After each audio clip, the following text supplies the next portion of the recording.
મળવું હશે તો આ પાડશે. સુદામા કહે બીજી કોઈ ઓળખાણની જરૂર નથી, એને ખાલી જઈ અને એટલું કહો કે તારો ભાઈબંધ જે હારે ભણતો તો એ સુદામા આવ્યો છે, બસ એટલું કહો ખાલી. ચોકીદારો કે નહીં ઓળખે એટલું, અહીંયા તો કઈક રોજ મળવા આવે હજારો માણસો, એમ નહીં ઓળખે અને ના પાડી દેશે. તો કે ના બસ આટલી જ ઓળખાણ દો. આટલી ઓળખાણ દેવામાં જો નહીં ઓળખે ના અને ના પાડશે ને મળવાની, તો સુદામા રોતા રોતા બોલ્યા કે હું અહીંયાથી હાલ્યો જાય અને જિંદગીમાં જીવીશ ના ત્યાં સુધી કોઈ દિવસ દ્વારકા નહીં આવું. જો એ મને એમ કહેશે કે હું આને ઓળખતો નથી તો હું કોઈ દી દ્વારકા નહીં આવું. તમે એને કહો કે તારો ભાઈબંધ સુદામા આવ્યા છે. ચોકીદાર કે અમને શું હાલો કહી, વધારે કઈ ઓળખાણ દેવી હોય તો હજી કયો. તો કે ના ના બસ એટલું જ કહેજો કે સુદામા આવ્યા છે. અને ચોકીદાર જાય છે સુદામા એક ચિત્તે આમ જોયા કરે કે આ જાશે કોને જઈને કહેશે અને મારો ભાઈબંધ મને લેવા માટે દોડતો આવશે. હમણાં સમાચાર મળ્યા નથી અને મારા માટે દોડ્યો નથી.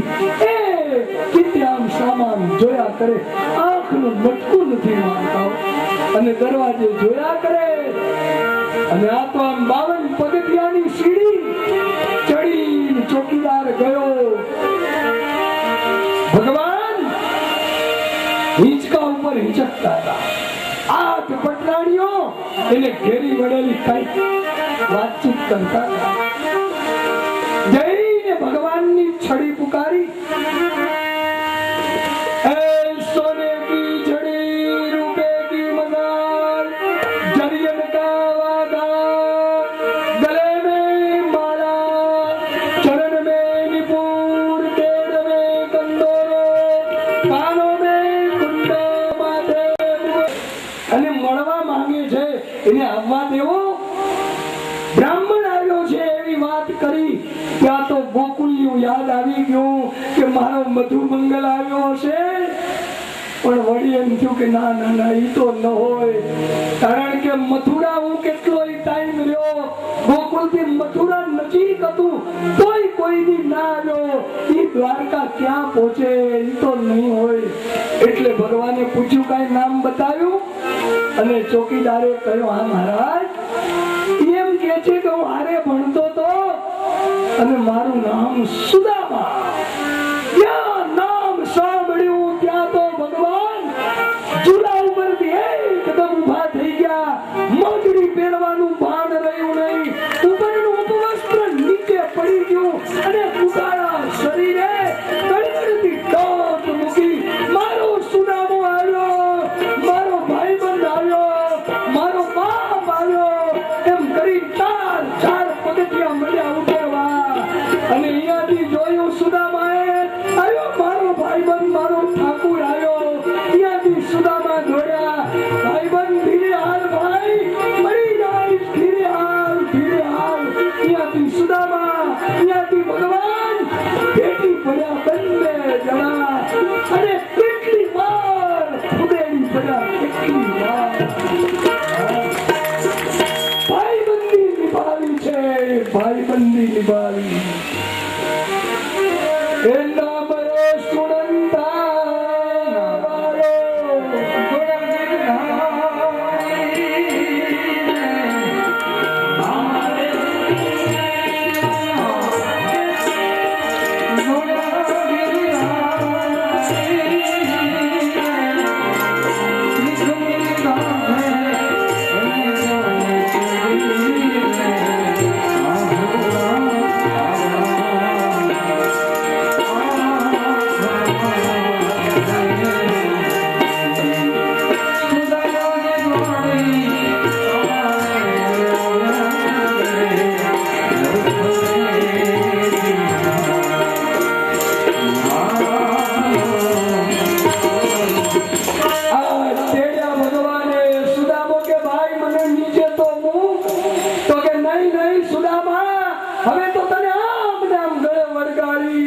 જાઓ.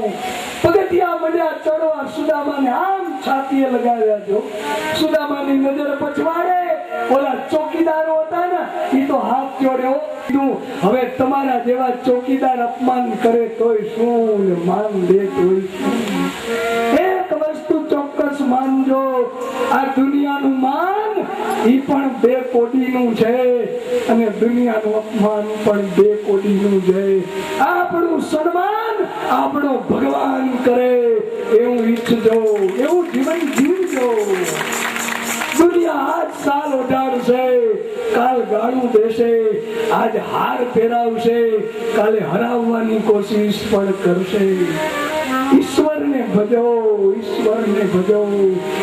એના જેવું આંસુડાની ભાષા સમજનાર આ દુનિયામાં નહીં, આ બ્રહ્માંડમાં કોઈ નથી. બ્રહ્માંડમાં હરિ ઈશ્વર સિવાય આપણને જાણનારો કોઈ જ નથી, કોઈ. એને ભજો. જે પલંગ ઉપર રૂક્ષ્મણીને બેસવું હોય ના, કોઈ રજા લેવી પડે, આ એવા પલંગ ઉપર સુદામાને બેસાડ્યા. આ તામ તાળી પાડી ના, ત્યાં તો 8 પટરાણીઓ હાજર થઈ ઈશારો કર્યો, મારે આનું ચરણ ધોવું છે, જલ લઈ આવો. જલ્દી જલ્દી બાજોટ રાખ્યો, ચાંદીની થાળી રાખી અને પાણી આવે જલ ત્યાં પેલા તો આંસુડાની ધારે હરિએ ચરણ ધોયા. અને જ્યાં ચરણ ધોતા હતા ત્યાં સુદામાને આમ કાંટો વાગેલો ને, એટલે સુદામાને કે સુદામા કાંટો વાગ્યો હશે તો કે હશે. ત્યાં નખથી ન નીકળ્યો, ત્યાં પગ સુદામાનો વાંકો કરી અને ભગવાને મોઢું અડાડ્યું. જુઓ તો ખરા આની મોટાઈ તો જુઓ. મોઢું આમ જે અડાડ્યું, દાંતથી આમ કાંટો કાઢવા જાય, સુદામા મોઢું પકડે. તું રાજા છો, તારું ખરાબ લાગશે, તું મારા પગમાં મોઢું ન નાખ ભાઈ, કોઈ જોઈ જશે તો તારું ખરાબ લાગશે. અને સુદામાને ભગવાન કહે, હું રાજા પછી છું, પેલો તારો હું ભાઈ જ છું. નખ આનો દાંતથી કાંટો કાઢ્યો અને ભગવાન કાંટાને ખાઈ ગયા કે આ કાંટો ફરી કોઈને વાગે નહીં. પછી તો નવડાવ્યા, નવું પિતાંબર પેડો આપ્યું, ચંદન કર્યું, ઘણું ઘણું પૂજન કર્યું, જમવા બેસાડ્યા. 56 ભોગ આમાં સુદામાએ તો આવડે જોયા નહોતા કોઈ. પણ આમ કોળીઓ મીઠાઈ નો લઈ અને મોઢા સુધી તો પહોંચ્યો, પણ ખાઈ ન શક્યા, કારણ કે છોકરાઓ યાદ આવ્યા. મારા નાના નાના બાળકો એક રોટલાના ટુકડા વગર રોવે અને હું આ મીઠાઈ કે કયો બાપ ખાઈ શકે? કે છોકરાઓ ઘરે ભૂખ્યા ટળવડતા હોય, કયો બાપ ખાય? અને જો ખાઈ શકે ને તો એ બાપ નથી, પાપ છે. દીકરાઓને મૂકી મૂકીને ખાય. ભગવાને પૂછ્યું, સુદામા શું થયું? સુદામાને થયું કે આને ખબર પડી જશે કે હું ગરીબ છું, એટલે ખોટું બોલ્યા કે કનૈયા પાઠશાળામાં એક ભાણે બેસી જમતા હતા, આજ વર્ષો પછી એક ભાણે બેસી અને જમવાનો સમય આવ્યો ને, એ યાદ આવી ગઈ પાઠશાળા. તો કે લોક એમાં જમતા હતા, એમ જમીએ, હું તને ખવડાવું, તું મને ખવડાવ, એમ કરીને એકબીજાના મોઢામાં કોળિયા મળ્યા દેવા. સુદામા જેમ તેમ થોડુંક જમ્યા, જમીન પછી ઉભા થઈ ગયા. હિંડોળે હિંચકે છે, પાન બેડા દીધા, પણ હિંચકતા હિંચકતા પૂછવા માંડ્યા, સુદામા, હે સુદામા, જેમ હું પરણ્યો એમ તે લગ્ન કર્યા? અને સુદામા આમ શરમાઈ ગયા. લગ્નની વાત આવી ને, મોઢેથી આમ હા પાડી કે લગ્ન તો કર્યા છે. કૃષ્ણે પૂછ્યું, ભાભીનું નામ શું? હવે આ લગ્ન કર્યા એ જવાબ દેવામાં શરમાતા હતા, તો નામ દે, નામ ન દે, આમાં નીચું જોઈ ગયા. ભગવાન કે કેટલા અક્ષરનું છે, એ તો કે તો આમ નીચું જોઈને આંગળી ઊંચી કરી કે 3 અક્ષરનું છે. ભગવાન કે એક કામ કર, પેલો છેલ્લો કે વચલો ગોતી. તો હજી સુદામા શું ને લા બોલી ગયા ઈ તારે કે એમ નહીં ખમ બે ઊંઘોતીની વચલો કે અને સુદામા કે વચલો અક્ષરસી તો કે સુશીલા ભાભી તો કે કેમ ખબર પડી તો કે તું જ બોલ્યો પેલા બેન પછી વચલો ને સુદામાને કહ્યું કે હજી એવો તોફાની જે નટકટીઓ અને મારી હારે કેટલો વ્યવહાર સારો કર્યો પૂછ્યું કે ભાભી કેવા મળ્યા છે કેવા મળ્યા છે એમ પૂછ્યું ને ભગવાને ત્યારે સુદામાએ ભગવાનનો હાથ પકડી લીધો અને કીધું કે હે કૃષ્ણ તારા ભાભી બહુ સારા મળ્યા છે એની કારણે હું અહીંયા બેઠો છું એને મને કીધું કે ભાઈબંધને મળવા જાઓ એટલે હું તારી આગળ આવ્યો તો મારા માટે કાંક મોકલાવ્યું હશે અને ઓલા પોવા સંતાડ કરે કે અહીંયા આવડી સાહેબી અને આ મુઠ્ઠી પોવા ક્યાં દઉં પણ ત્યાં તો ભગવાને છીનવી લઈ લીધા અને ગાંઠ મંડ્યા ખોલવા સુદામા આંખો બંધ કરી ગયા કે હવે આને ખબર પડી જશે કે હું ગરીબ છું અને ભગવાન એક ગાંઠ બીજી ગાંઠ એની દરિદ્રતાની ગાંઠો જાણે ખોલી નાખી અને અંદરથી પોવા નીકળ્યા ના ત્યાં તો રાજી થઈ ગયા એ સુદામા આ પોવા નથી સુશીલા મારી ભાભી નહીં મારી માં છે આ પોવા તો મને મારી યશોદા માં દૂધમાં પલાળીને દેતા હતા મને મારી યશોદા મૈયા યાદ આવી ગઈ એમ કરી મોઢામાં મૂક્યા કે વિશ્વમ તર્પયામી બીજી વાર આમ લેવા જાય ત્યાં તો રૂક્ષમણી આવીને હાથ પકડ્યો કે બીજી વાર ન ખાવ ક્યાંક અમને દઈ દેશો એક વારમાં તો આખી સંપત્તિ દઈ દીધી બીજી વાર લેશો તો શું દેશો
ખૂબ વાતો ગુરુકુલ ને યાદ કર્યું ભગવાન કે સુદામા એકવાર ખબર છે આપણે જંગલમાં લાકડા વીણવા ગયા હતા એ મેઘ મંડાળા ઈ તને સાંભળે અરે સુદામો કે ઈ તો કેમ વિસરાય રે એ ગુરુદેવ પછી આવ્યા વરસાદ પડ્યો આખી રાત આપણે ઝાડ ઉપર આમ બેસી ગયા સવારે ગુરુદેવ આવ્યા તઈ ગયા ઘરે કનૈયો કે તેથી એકલા દાળિયા ખાઈ ગયો આજે દાળિયાની વાતે ખાઈ ગયો ગુરુ માતાએ ચણા દીધા હતા કે બે જણા ખાજો અને તું એકલો ઠપકારી ગયો મારા ભાગનું ખાઈ ગયો અને પૂછ્યું તો તેમ કીધું કે ટાટ પડે ને સુદામા શરમાઈ ગયા ભગવાન વિચાર કરે કે આ મારા ભાગનું ખાધું ને એટલે તો દરિદ્રતા આવી કોઈના ભાગનું કોઈ દી ખાઈ ન જાવવા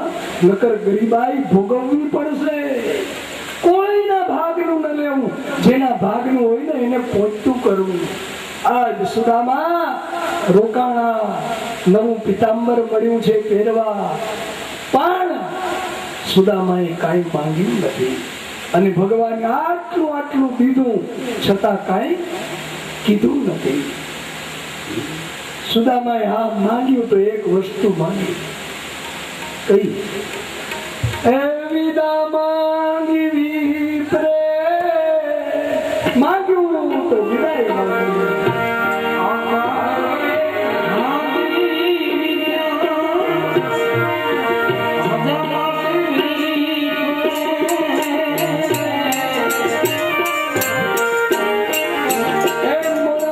Oh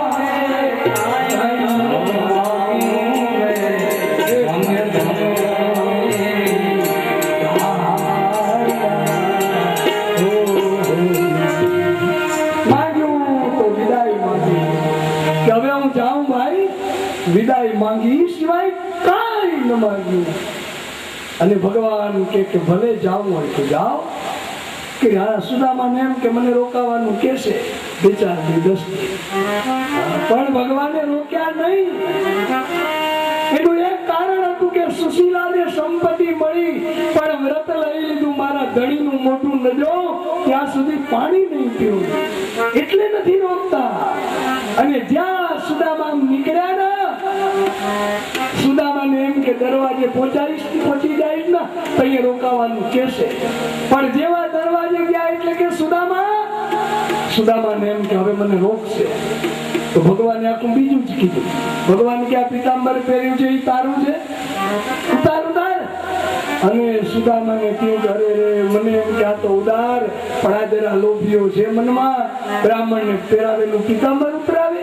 આ ઉતારી પીતાંબર અને પોતાની ફાટલી પોતળી પહેરી પીતાંબર દઈ દીધું વાળ્યા વગર. અને ભગવાન એમને ખંભે લટકાવી લીધું. અને પછી જાય છે વિદાય દેવા ગામના ઝાપા સુધી મૂકવા આવ્યા. અને જ્યાં મૂકવા આવ્યા ના ત્યાં સુદામાએ કૃષ્ણને એક વાત કહી, હે ગોપાલ, તું મારો ભાઈબંધ છો? તો કે હા ભાઈ. તું ઉંમરમાં નાનો છો? તો કે હા. હું બ્રાહ્મણ છું? સુદામા કહે. તો કે હા ભાઈ. બધી વાતની હા. સુદામા કહે, મેં જ્યારથી સમજણ કેળવી ત્યારથી સંધ્યા કર્યા વગર કોઈ મેં જલ નથી પીધું. મારા વચન ફળશે એટલે તને આશીર્વાદ દઉં. આમ જ્યાં કીધું ત્યાં તો ભગવાન રાજી થઈ ગયા. હા ભાઈ, મને તારા આશીર્વાદની જરૂર છે, મને આશીર્વાદ દે એમ કરીને આમ જોલી પાથર્યો. અને તઈએ સુદામાએ જોલીને આમ નીચી કરીને ખભે હાથ મૂક્યા. ભાઈ આશીર્વાદ તો શું દઉં, પણ એક ભલામણ કરું. આટલી સાઈબીમાં તું રહે છે, આટલી તારી ઘરવાળીઓ, આટલા તારા નોકર ચાકર, આટલા આખી દ્વારકા નગરીનું કામકાજ તને, ભાઈ તારું શરીર સાચવજો, ટાઈમસર ખાઈ લેજો. આટલું બે વાત કરી કે ટાઈમસર ખાઈ લેજે, શરીર સાચવજે, નકર માંદો પડી જાય. ભાઈ આમ કીધું ને ત્યાં તો કૃષ્ણ બેસી ગયા, બધું પકડી લીધા સુદામા. સુદામા, હું તને શું કહું? તું મારો ભાઈબંધ નથી, તું મારો બાપ છો. આવી ભલામણ મને મારો નંદ બાબા કરતા હતા કે ટાઈમસર ખાઈ લેજે, ટાઈમસર નિંદન કરજે. તું મારો બાપ છો સુદામા, મારો બાપ છો. દંડવત પ્રણામ ભગવાને કર્યા. જેના ચરણમાં ભગવાન દંડવત કરે, વિચાર તો કરો એ સુદામાનું ભજન કેટલું હશે, કેટલું ભજન અને આત્મા એનો પવિત્ર હશે કે ભગવાન જેને દંડવત કરે પછી તો વિદાય થયા. દે કહેવાય છે કે ઘરે જે ભગવાન આવ્યા ના આમ થાંભલામાં માથા મળ્યા પછાડવા. કરે મારા ભાઈબંધને હું એક પીતાંબર ના આપી શક્યો, એને એક પાદુકા ના આપી શક્યો. આમ રૂક્ષ્મણી હાથ આડો દીધો કે આપવું તુને પહેરેલું શું કામ ઉતરાવ્યું? તો કે નહીં, મારા ભાઈબંધ આવ્યો ત્યારે પોતળી પહેરીને આવ્યો તો, એ માંગવા નહોતો આવ્યો, મને પૌવા દેવા આવ્યો તો. જો પીતાંબર પહેરીને જાય ને તો દુનિયાના લોકો એને ગાળો દે કે જોયું પોતળી પહેરીને ગયો તો અને આ પીતાંબર પહેરીને આવ્યો. અંગત કેટલું લઈ આવ્યો હશે, મારો ભાઈબંધ લેવા નહોતો આવ્યો, મારો ભાઈબંધ દેવા આવ્યો. આ છે સુદામા ચરિત્ર. અને સુદામા જેવા પોરબંદર પહોંચ્યા ના, પોતાના દ્વારકા જેવા જ મહેલ જોયા. મનમાં કહ્યું કે હું હજી દ્વારકામાં ફરું છું. અને ત્યાં એમ કહેવાય છે કે સુશીલા ઘરેણા દેવી. સુશીલા કે સાવધાન જોજો, હું સુશીલા છું. નકર જે પગે લાગે ને એમ કહી દે માતાજી છેટાર્યો, માતાજી છેટાર્યો. ક્યાંક સુશીલા ને એમ કે મને માતાજી કહી દેશે એટલે કે હું સુશીલા. જ્યાં જોયું અરે અરે દેવી આવડા ઘરેણા, આ બંગલો, તો કે આ તમે જેને મળવા ગયા હતા ને આ એને દીધું દુઆ. અને સુદામાની આંખ ભરાઈ આવી કે મેં જરાક લોભ્યો છે એવું વિચાર કર્યો, પણ આવડું દીધું એને મને કીધું નહીં. પણ સુશીલાને એક ભલામણ કર્યું અને એ ભલામણ તમને મને બધાને જાણે સુદામા કરી રહ્યા છે. સમજો, ગરીબાઈ માંથી ભગવાને 4 પૈસા દીધા હોય ને આપણને, પેલા ગરીબ હોઈએ પછી સંપત્તિવાન થયા હોઈએ ને, આ એના માટેની આ ભલામણ છે. સુદામાએ સુશીલાને કહ્યું દેવી આ સંપત્તિ આપણને મળી છે આટલી બધી, હવે આપણા બાળકો તો ભૂખ્યા સુઈ ગયા, પણ એ દેવી હું તો ભજન કરતો હોય, મને ખબર નહીં હે તમે આપણા ગામમાં ઘરોઘર ફરી અને જોજો કોઈના દીકરા ભૂખ્યા ન સુઈ રહે એની તમે સંભાળ લેજો દેવી. કોઈને કઈ જોઈતું હોય ને તો આ સંપત્તિ માંથી દેજો. આ ભલામણ કરે છે આપણને જાણે કે ઈશ્વરે ગરીબાઈ માંથી ઊંચાઈ આપી હોય તો જેને જે જરૂરત હોય ને હું આપજો. કોઈ પણ રીતે દેવું એ સારું છે. સુદામાના ચરિત્રમાં નાતી લંપટ એવો શબ્દ છેલ્લે મળે છે કે સુદામા એમાં લંપેટાઈ નથી ગયા, એ જ ભજન કર્યું છે. આ છે સુદામાજીનું ચરિત્ર. સાંભળે સંભળાવે એની ઈચ્છાઓ પૂર્ણ થાય એનું ભજન વધે છે, એવું આ ચરિત્ર છે. ત્યાર પછી સુભદ્રા હરણની કથા છે. ત્યાર પછી 18 મહારથીના નામ છે. 10મો સ્કંદ વિરામ. 11 સ્કંદની અંદર ભગવાનના દીકરાઓને શ્રાપ લાગ્યો એ કથા છે. ભગવાનનો દીકરો સાંબ સ્ત્રીનો વેશ પહેરીને ઋષિ આગળ ગયો કે આને દીકરો આવશે કે દીકરી. ઋષિઓએ શ્રાપ આપ્યો કે તમારા કુળને નાશ કરે એવા મુસળને જન્મ આપશે, એવો શ્રાપ લાગ્યો. આખા ગામમાં ખબર પડી ગઈ. છોકરાઓએ જે આ ગાભા વીટ્યા હતા એ છોડ્યા, મુસળ નીકળ્યું પણ દરિયા કિનારે ઘસી નાખ્યું. એક કણી વધી એને કોઈ માછલું ગળી ગયું, માછલાને મચ્છી મારે પકડ્યું, અંદરથી કણી નીકળી ના એ મચ્છી મારે એટલે કે જરા નામના પારાટીએ બાણના આગળના ભાગમાં ફીટ કરી, જે બાણથી ભગવાન સ્વધામ જશે. આ પછી તો આખા ગામમાં ખબર પડી ગઈ યાદવોને શ્રાપ છે. ઉદ્ધવજી ભગવાન પાસે આવ્યા કે તમે શ્રાપ દૂર કરવા શક્તિમાન છો છતાં નથી કરતા, તમે મને ભેગો લઈ જાજો. ભગવાને ઉદ્ધવને કહ્યું કોઈ ભેગું આવે નહીં, કોઈ કોઈના ભેગું કોઈ જાય નહીં. બેટા હે મિત્ર, સખા કયું છે? હે સખા, હું તને 24 ગુરુઓની કથા કહું. 24 ગુરુઓની વાત કરી. પૃથ્વી, વાયુ, આકાશ એ બધા મારા ગુરુ છે એવી દત્તાત્રેય ભગવાનની અને યદુરાજાના સંવાદની વાત ભગવાને કરી. ત્યાર પછી ઉદ્ધવ ગીતાનું વર્ણન કર્યું કે સાચો સુરવીર કેને કહેવાય. 10-12 જણને પહોંચી વળે એ સુરવીર નહીં, અંદરના શત્રુઓને જીતે એ સાચો સુરવીર છે. સાચો વિદ્વાન કોણ? 4-4, 5-5 કલાક એમ એમ મોઢે બોલી શકે એ જ કેવલ વિદ્વાન નથી. વિદ્વાન એ છે કે ભલે થોડુંક જાણતો હોય છતાં જીવનમાં આચરણ કરી અને જગતને બતાવે, એ સાચો વિદ્વાન છે. ખાલી મંત્રો અને સ્તોત્રો ને બોલતા આવડતા હોય, કથા કરતા આવડતું હોય એ જ કેવલ વિદ્વાન નથી. સાચો વિદ્વાન એ છે આચરણ કરીને બતાવે જગતને, એ સાચો વિદ્વાન છે. ત્યાર પછી કહ્યું કે ભાગશાળી કોણ? તો કે સાચો ભાગશાળી એ છે. આપણે કેને ભાગશાળી ગણી? આપણને એમ થાય કે બંગલા હોય, ગાડી હોય, વંશ વેલો હોય તો ભાગશાળી. પણ સાચો ભાગશાળી એ છે કાંઈ જ ન હોય પોતા આગળ, શરીર બીમાર હોય, પત્ની બરાબર ન હોય, બાળકો બરાબર ન હોય, કાંઈ જ ન હોય.